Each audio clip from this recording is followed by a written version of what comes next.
All right, another lovely edition this week coming at you. This is the Vital Wire.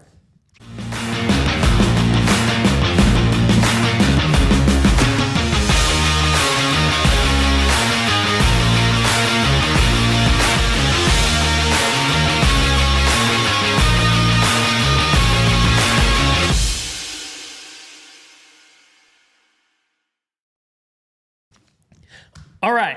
So I think this, being that it's going to be Valentine's Day, my favorite sticking holiday.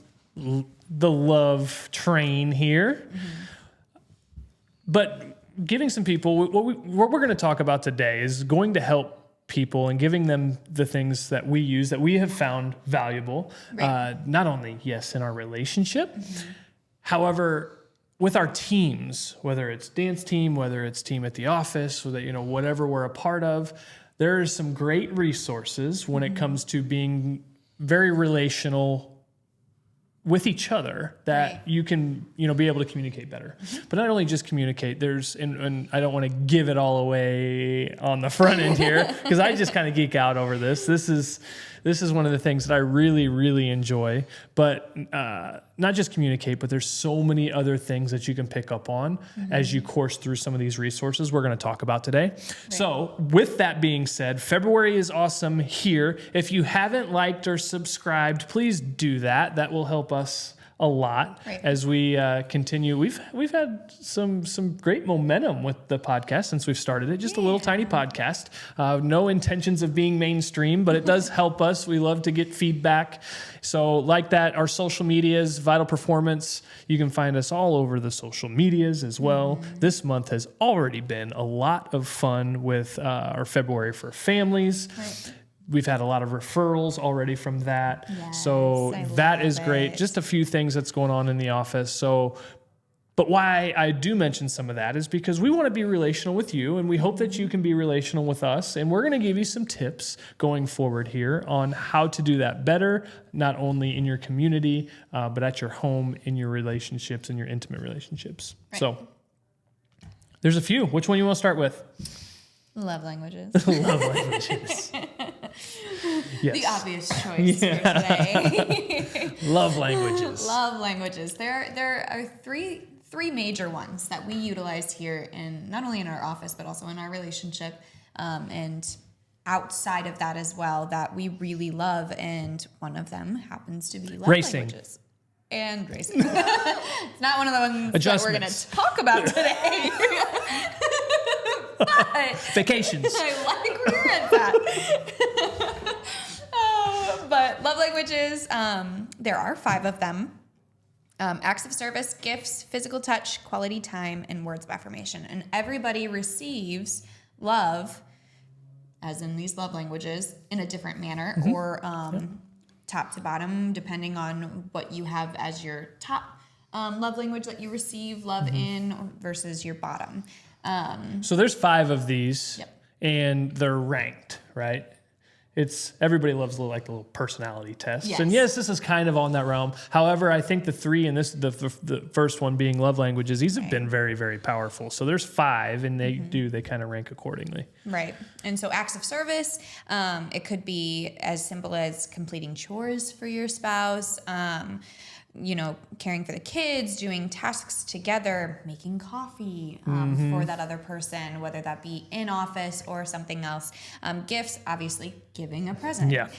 Giving them something, buying flowers, thoughtful surprises, things like that. Physical touch, holding hands. Cuddling. Get out of here. Spending intimate time together and affectionate touching. Quality time being sharing a meal, having a nice conversation, going on a date, things like that. And then words of affirmation, which is my top. Compliments, giving a very loving compliments, saying I love you, I like giving that pink encouragement. jacket you got going on. Thanks. You look great. Thank you. Did you just get your hair done? Because that looks awesome too. I didn't. No? Your earrings are marvelous. Oh my goodness. But sharing positive thoughts, things like that. So those are the different ones. And maybe something that I said resonates with you more than something else. Maybe you're like, oh, I love receiving gifts. Yeah, totally. Whereas this person sitting next to you maybe is like, oh my gosh, yes, please do the laundry for me. Yeah. And that's exactly how you can utilize this quiz in particular.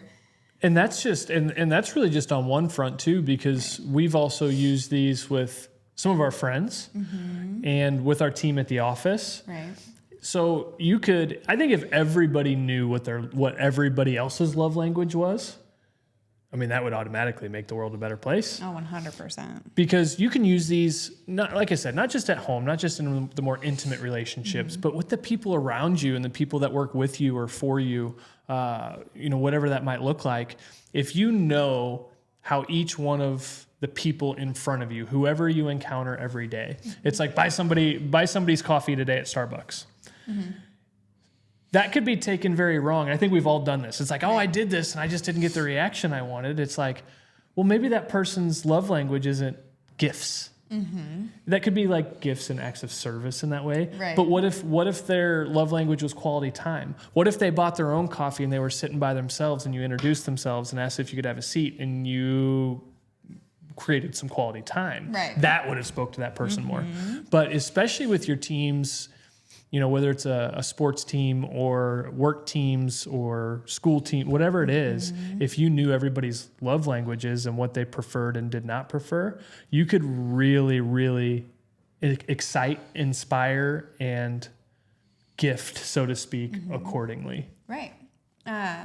Speaking into teams specifically, for our team, knowing their love language is super important. That's what I was trying to pull up here.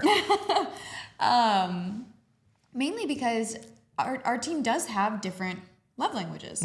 So as we're training them, if we were only, say, giving compliments, that might not speak to half of our team, and then they won't feel like they're doing a good job because we should be doing something else, such as getting them coffee in the morning or taking them to the country club. I think coffee's a love language all its own. Yes. But you could be, maybe if their love language is quality time, which we do have a couple of quality timers on our hands, taking them for lunch to Old Hickory and just spending time with them outside of the practice, as opposed to giving them coffee every morning or telling them that they did a great job today. Although that compliment is going to resonate and feel good, it's not going to fulfill their need like we could. And that's the same with as in my dance team. If I'm constantly telling my girls, you did a great job, you did a great job, you did a great job, and half of them don't receive words of affirmation the way that I receive words of affirmation, I could be letting them out 15 minutes early as a gift or an act of service, and that might mean way more to my team, and they might actually produce more for me or work harder because I'm taking their love languages into consideration. Yeah. That's something, I'm a big gift giver. I like giving and gifting and surprising. And so it's really helped me be very efficient with what I do for people that I know that about. Right. So it's very exciting, and it will definitely, if you are a gift giver or if you need to be a better gift giver, this is going to be a huge asset for you. Right. Wife, spouse, wife, kids, or spouse, I guess. Yeah, this works both ways.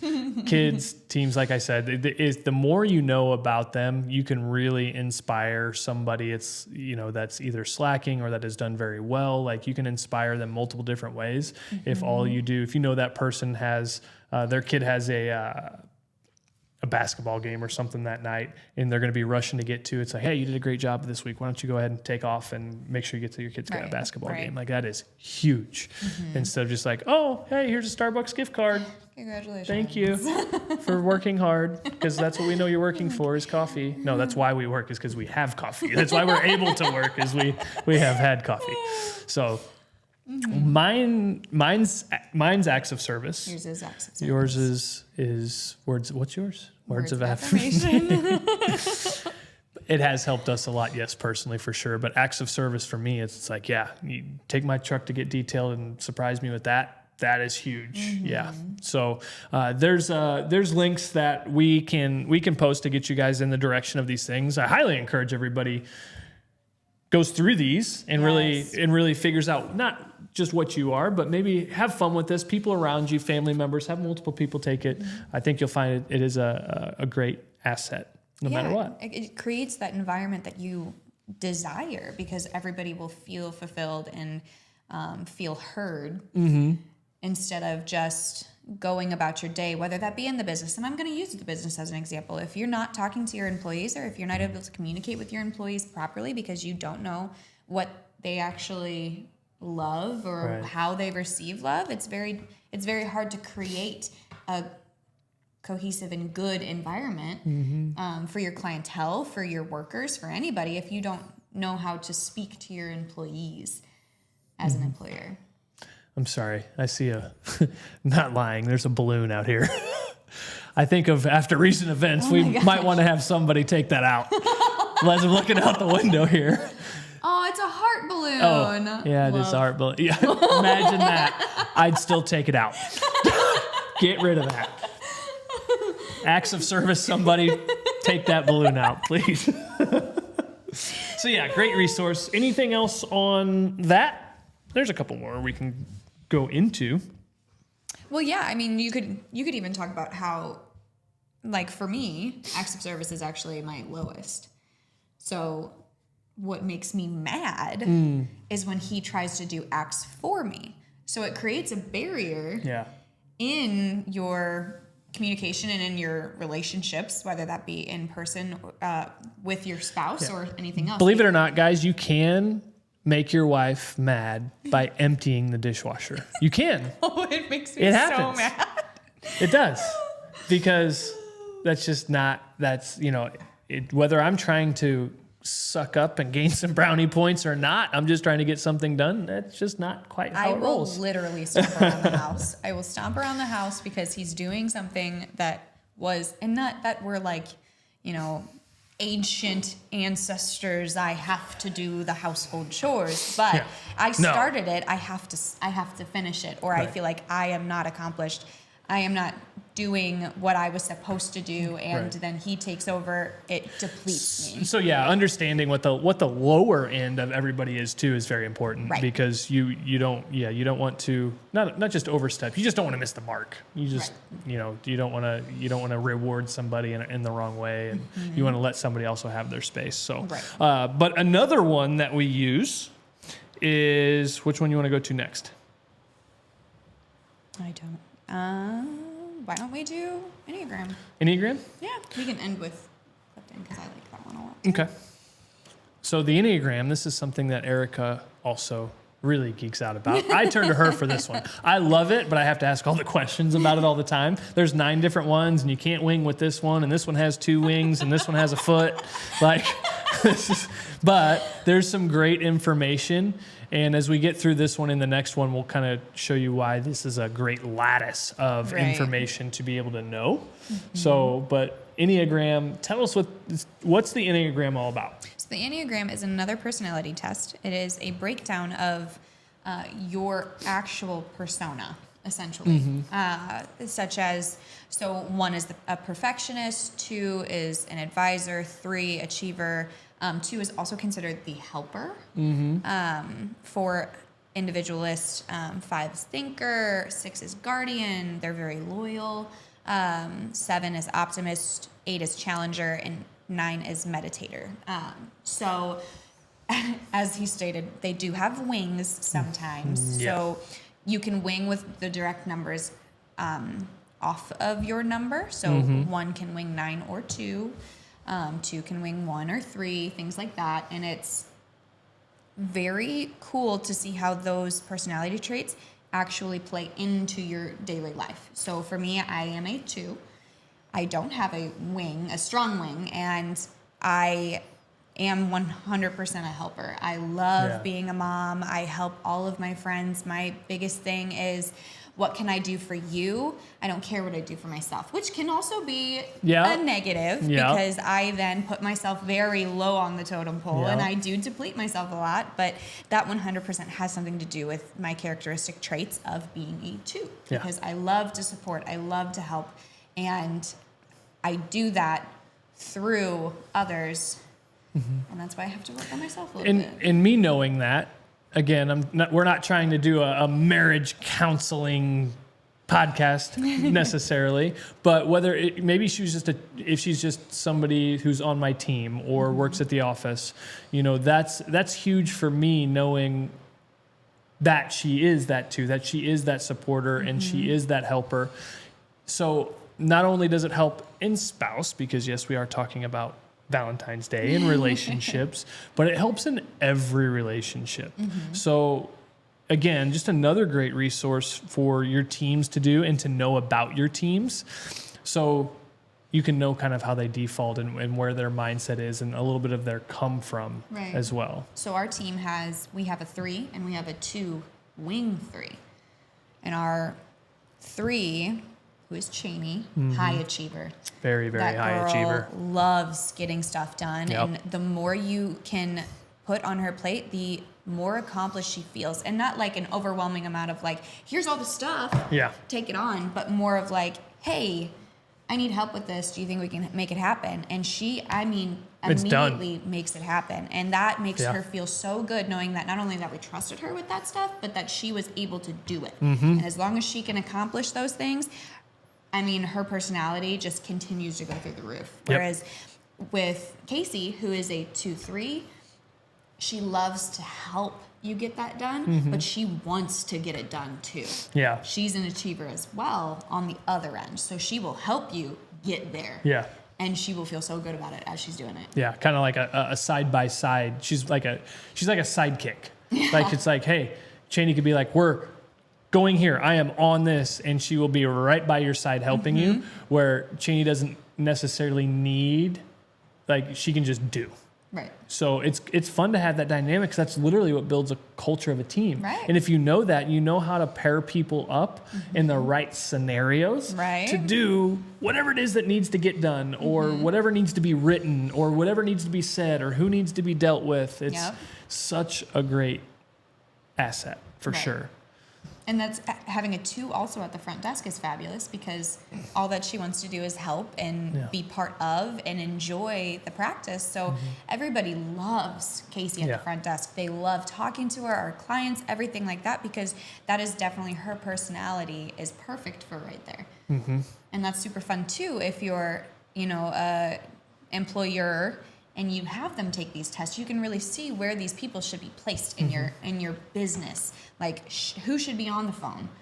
Probably not a 9 or a 1, because a 1 will sit there and stare at the phone instead of making the call, because they're such a perfectionist, they don't want to say the wrong thing. Right. Whereas a 2 could have a conversation for 1.5 years on the phone. So yeah, absolutely, put them on the phone, put them at the front. Things like that. It's super important and cool in business to be able to utilize these things, which is perfect to play into our next thing that we want to talk about too. Right. Because it dives further into the personalities itself. Yeah. It's such a great dynamic. The more that you can pile on, and the more that you really do these 3, because this is something we've done for really almost since we've opened. Right. 5.5 years ago or so. And so it's funny that, as we've been coached and coaching and something that's been brought to light, and a lot of us, whether it's in an intimate relationship or a team or a business, do not take on a position. Do not hire a position. Do not hire a role, because every one of these that we're talking about is a person. Right. So it's like, oh, I need a front desk person. It's like, well, how many people are like, well, I can work the front desk somewhere. Right. So you hire a front desk person. That's a 1, and it's a very dynamic community. And it's like, okay, well, that person, it's not that they're not the right fit for the company. It's that there's another position that they are best at. Right. So as you're looking for a spouse, those of you that are really engaged on Valentine's Day and trying to impress, do not hire what you think you want or what you think you want looks like. Find the person and find that dynamic, and understanding what you are with this, you could almost dial yourself out as far as what would really complement very well with Right. you and your personality. However, I do believe if you never did any of this, you are probably, as long as it's the right person, you will find exactly what it is that complements you every time, whether you know this or not. Yep.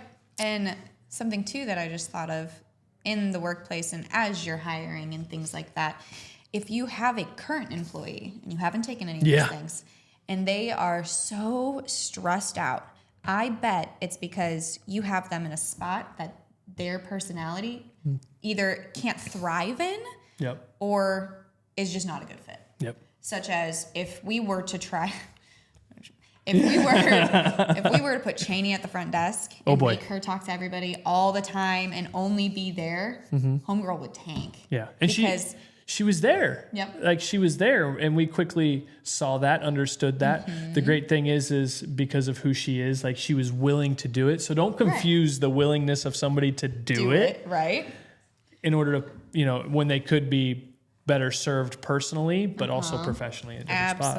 Absolutely. Because of that achiever in her, she wasn't able to get the things done that she could because she felt like she had to do her job, which was greeting people, being nice, which she loves everybody here. Yeah. But now that we have Casey, who's a 2, makes perfect sense for her to be at the front. Case closed. We have a dynamic team that has a phenomenal environment, and everybody loves it, both inside and out of the practice. So it's great. And that's all because we took the time as employers to love on our team enough to get to know them, not only as a employee, but as a person and as a human, how they are designed. I don't even remember what mine is. I forget which one I am. I You're get backwards. a 3-4. I'm a 3-4. Yes. Yep. So that'll explain it. You guys can research that one if you want to know more about my dynamic. That's a good one. We could do a whole podcast. Yeah, we could do a whole. Maybe we'll do that one day. Very high, success in achieving, and I tell people all the time, especially clients that come into the office, it's like nobody. It's funny that's literally what it is because I didn't really know that as a label, and I tell people all the time, I was like, there's nobody that wants your success more than me. So like even what I give to the clients that we have here and the families and the athletes, it's like just know whatever it is you're coming through, whatever it is you're searching for, no matter what your wellness agenda is, nobody wants your success and achievement more than me. Yep. So very, very passionate about success and achieving. Cheney and I are very similar in that regard. So. But the more you know these about your team, your staff, your spouse, your kids, like holy cow, this could be a game changer for your kids if you have kids that are old enough to kind of recall and cognitive about what these questions are asking. So when you take these, and there's another one we're going to jump into right now, as you take these, be very honest. Like it's not what you think you want to be. It's not what you think you want people to hear. But just a great asset. So answer them honestly. Now there's helicopters. Are they going after the balloon? This is very odd. There's like 3 Apache helicopters, probably just heading back to Fort Leonard Wood. But the fact that I spotted that, hey, we're getting after it this time. That's good. Love that. Thanks, boys and gals, ladies. We're not making Gentlemen. this up. There's actual helicopters. There are actual we should turn the camera. black Cheney, helicopters. I need you to achieve changing this camera around so you can catch those helicopters right there. So, so the other one that we can jump into is some people knew it as strength finders, or I think now it's going as Clifton strengths, and that is your top 35 traits, we'll say, and really the top 5 and top 10. I mean, you really want to know your top 35. This is the one I really geek out about because I can help a lot of people understand that a lot of people are like, oh, my number 1 is this, and I'm terrible at this 35th one. It really has nothing to do with that. So I like to call your top 35 as kind of like your knee jerk. Like when you respond, somebody asks you a question or asks you to do a task or asks you to be involved in something, like you're going to default with these top 5. You're going to lead with this. Mine is visionary. So I am like, immediately it's like, hey, we're going to go on vacation to Florida. I'm already gone. Like, down the back straightaway I go, oh, we could go here. We could do this. What about this? And what if we did this? And it's like, That's my knee jerk. Right. Forget what my top 30 or my bottom 35 is, because I'm great. Woo is I'm one great of at them. everything, but I don't know. So I don't know. Woo is in your bottom. So Due to woo, that. is it? No, I think it's higher than we thought it was. I think we were surprised. I think it's in the middle. But there's something else, like something at the bottom. It doesn't mean I'm bad at it, or it doesn't mean you're bad at what's at the bottom. It's just not how you default. Right. Like you can bring it to the top. Like if you're cognizant of what it is and how, with these things, what your love languages are, what your Enneagram is, and now what your knee-jerk reactions are with these things, you can learn that you need to pull it out in different scenarios Right. and utilize the bottom set of the 35. So, but the top 5 is always going to be your knee jerk, and there's some different categories with this as well that these fall into. Yep. So the different categories that these traits can fall into are executing, influencing, relationship building, and strategic thinking. Yep. One of my tops is woo. It is the top. That is number 1. Yes. What is woo? Tell everybody what woo is. Woo is winning others over. Yes. So I have this ability to walk into a room and talk to absolutely anybody in it and change the entire environment into something fun Yeah. or whatever I want it to be, which is kind of a superpower. I consider it. But I'm that weird person that could get invited to a party that I know absolutely nobody at, and by the end of it, everybody's my friend. Yeah. Which a lot of people would stray away from because they don't like doing that. But I'm the person that you want to take to networking meetings because Yeah. I will introduce you to whoever that you want to meet. Yeah. Essentially. Or she will learn whoever it is that she needs to meet and bring the party back to wherever it needs to go to. Right.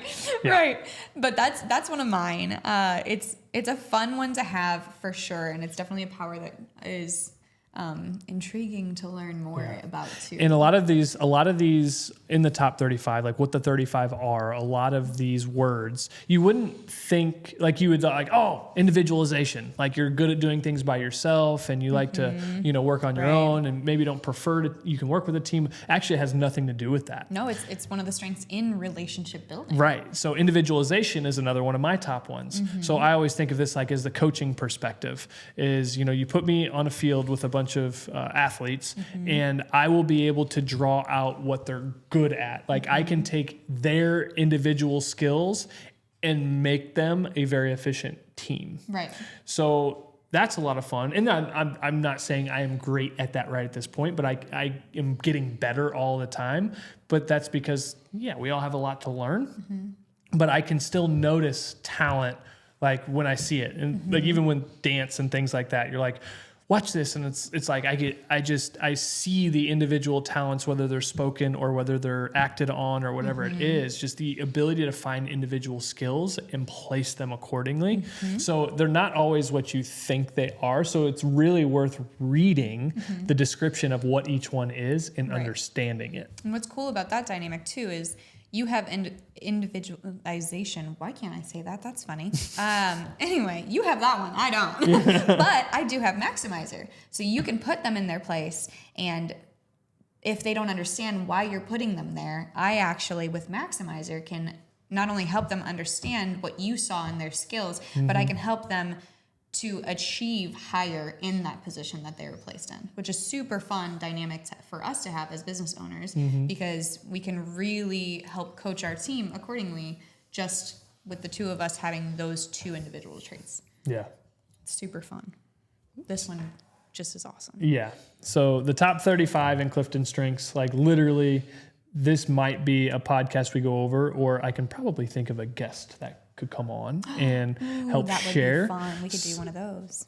So, but hopefully this gives you some ideas on just how to love better, reward better, be relational. There's, we went pretty quick through a lot of things, and I think there's some other things we'd want to dive more in on. For sure. However, we do want to, with time constraints, we do want to not overload you so much, but let us know if you want us to talk about this a little more, because there's definitely more that we can go over on this as well. We hope you guys have a great Valentine's Day and a great start to the year. See ya.